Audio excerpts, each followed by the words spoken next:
one shot getting through one of those half dozen clangs of the pipe behind Igor Shesterkin, angling in instead of out.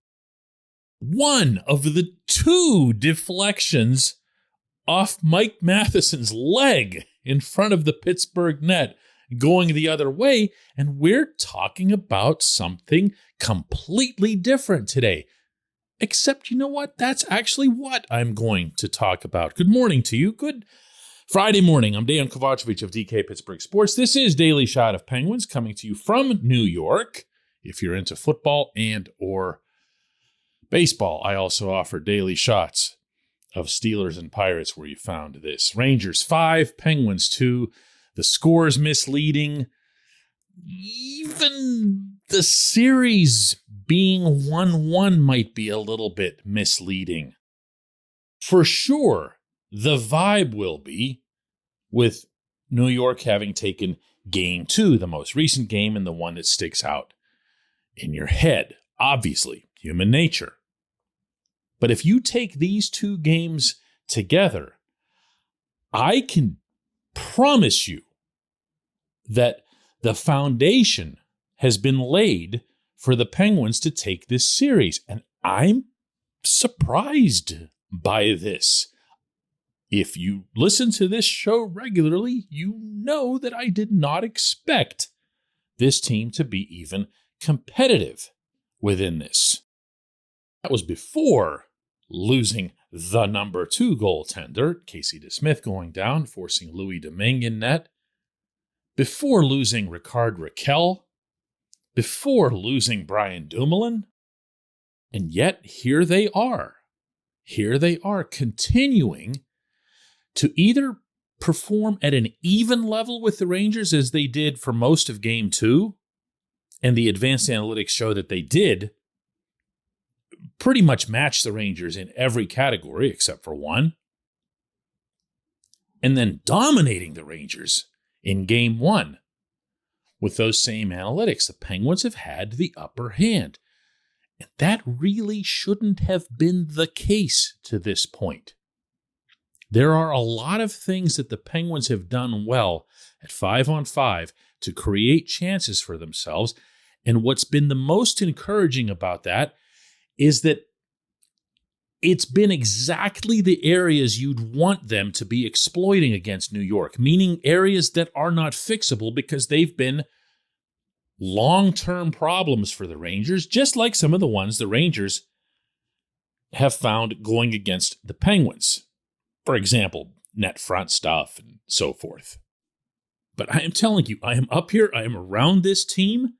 I spoke with them after the game, and I got the distinct feel from them that they felt good about where they are. I asked Sidney Crosby on the record that very question. Well, I think we've shown at times that, we can get ozone time. And obviously it's the playoffs. There's going to be swings of momentum. They're going to get their looks and zone time as well. But I thought in both games, probably as the games went on, we probably got better. So I think our starts are just, they're still lacking a bit. So we got to find a way to come out of the gates a little better, and hopefully being at home will do that for us. Do you hear him get specific there? That's real. That's not chins up, boys. We'll bounce back from this. There wasn't really any of that from any of these guys afterward. I'm going to emphasize here one more time, what they're doing isn't good enough. Special teams in particular. But both of those, power play and penalty kill, look to me like they've got rather easy fixes that can be made. And the same applies to getting more pucks behind Shesterkin. This portion of Daily Shot of Penguins is brought to you by the good people at the Greater Pittsburgh Community Food Bank, where they're committed to providing food for all of our neighbors in need across Western Pennsylvania. They, in turn, need your help. Find out how $1 can be turned into 5 full meals. For those in need, visit pittsburghfoodbank.org. What do you do to fix the power play? That's going to be Todd Reardon's job between now and Game 3 tomorrow night at PPG Paints Arena. But I do know that Reardon has been leaning a lot of late toward backdoor passes down low. You know the kind I'm talking about, the little tip pass that Evgeny Malkin made to Brian Rust on the 5-on-3 in Game 1. I do think you're going to see the Penguins start working the puck lower and going side to side. When you're facing a truly great goaltender, and that's what Shesterkin has become in this league, you're going to have to do some east-westing to beat him. On the PK, my goodness, they've got to get a little bit more aggressive. There are some teams against which you can do a passive box and get away with it. There are some where you can't. The Rangers will go into an umbrella formation. That means somebody at center point and somebody flanking them to either side, and they'll feed either way for a shot. That is not something you can defend by staying passive, and this goes double for Brian Boyle when he's out there. Not to start boring you with X's and O's, but Boyle just plants himself in the middle of the PK box and waits to eat a puck. That's not going to work against these guys. They're going to have to distribute more evenly. Teddy Bluger, Brian Rust, Brock McGinn, get these guys on the rink. Jeff Carter, who's been a total nothing in this series, but he sure could make a difference by putting that long stick to use out there and cutting off some of those passing lanes. Boyle just lining up there to go down on one knee and block a shot, as noble as it is, isn't going to work. Not against this formation that New York sends out there. So the PK can be better. Traffic in front of Shesterkin, we know can be better because we saw that to great effect, I thought, in Game 1. I don't know when was the last time I saw the Penguins that effective at getting in front and generating tips, deflections, going after rebounds. They did it once. They can do it again. But here's where it gets positive, I think, from the Pittsburgh perspective. A lot of things I didn't think they'd be able to do against this team, they are. They're generating a ton of 5-on-5 zone time. Remember, that was supposed to be an issue. How about all those odd man rushes we thought that the Rangers were going to have because they had a bunch in the regular season? How many of those have there been? Really, think about it. Yeah, right. But the biggest one, by far, has been the goaltending. No way anybody should reasonably have thought that the Penguins' number 2, much less their number 3, goaltender were going to be as good as they've been through these 2 games. You certainly can't knock what DeSmith and Domingue did in Game 1, to put it mildly. And in Game 2, poor Louis. Louis gives up his first 3 goals. 2 of them were shots off of Matheson, one of them which was going to be going wide. And the other 2 were deflections. And the 5th one is Frank Vetrano beating him cleanly coming down the right side. I mean, you can say what you want about, he should stop that shot and whatever else, but it's just a beautiful goal, top corner, far post. And that guy just eats, sleeps, and breathes scoring against the Penguins. Louis was good. Louis might have been better than DeSmith would have been. So I'm not going to take this too far. I'm not going to be making any kind of predictions or anything else like that. I am going to say, though, in confidence, that this series has not played out on a lot of different fronts the way that I thought it would. And I sure didn't expect to come to New York and get the sense that I did in the Garden after a loss that this team's feeling pretty good about itself. They would know why better than anyone else. When we come back, just one question.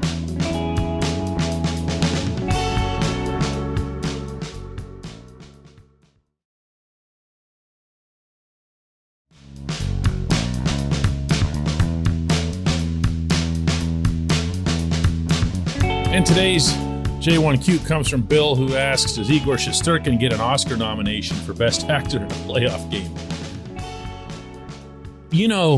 It had nothing to do with the outcome in any direction. The game was already very much in New York's hands by the time that Jeff Carter got near Shesterkin. Shesterkin actually moved in front of him and then took this weird, ugly, indecisive spill as if he couldn't figure out exactly what kind of injury he was going to fake. He made it initially seem as if his spine had been broken, so his spine kind of went a certain way. And then he just decided, you know what, I really don't know what I'm going to do here. So he ends up somehow, from his front to his backside, he's lying down, and now he's dead.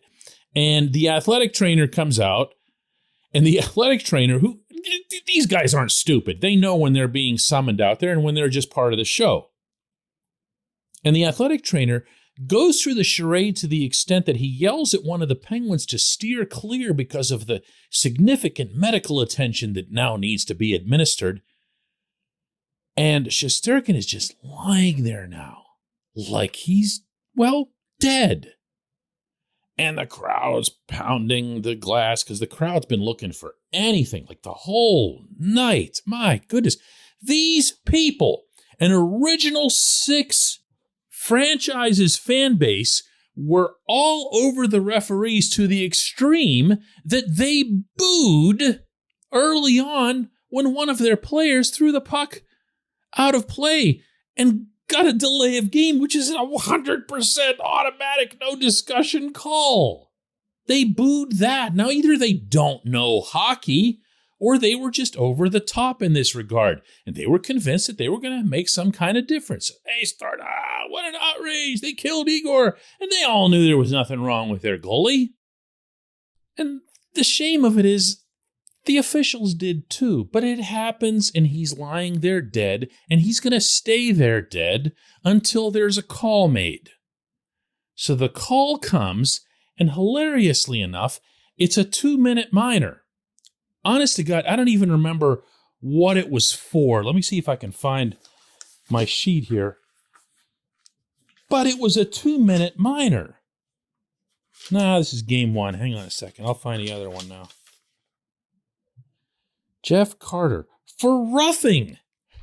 What was the roughing involved? What happened there that was roughing? I mean, you could call him for interference or this or murder. But you call him for roughing. It just means you're just going along with it. The officials are just going along with it. So Carter gets sent off the rink, which is even more dramatic. You know, has his helmet off. Boo! After the game, there's a New York reporter in the Pittsburgh media area asking every one of the Penguins, what did you think of Jeff Carter's hit on Shesterkin? Like, when it got to Sullivan just kind of tilts his head and looks at the guy and goes, like, as diplomatically as only he could pull off, it was a hockey play. This stuff is embarrassing, and I know it doesn't have anything to do with the outcome. I'm not pretending that it does, okay? Just hear me out, because it still matters. You don't want this crap in hockey. You can have it in international soccer. For whatever reasons, fans of international soccer have found some sort of tolerance for it, have developed a callous over it that's somehow sportsmanlike, to be acting and rolling around and writhing and screaming. And you don't want this crap in hockey. You just don't.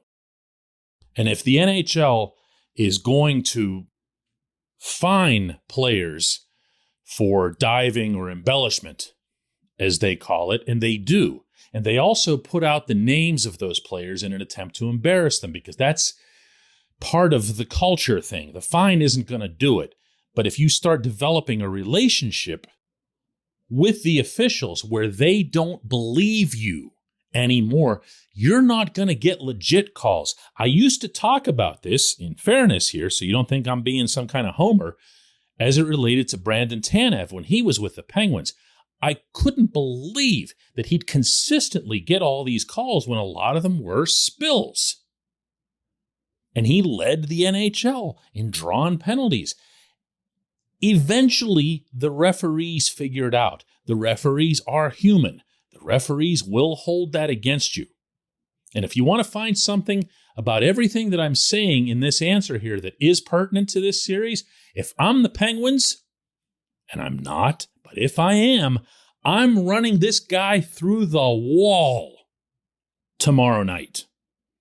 Because you're not going to get anything called on you after that.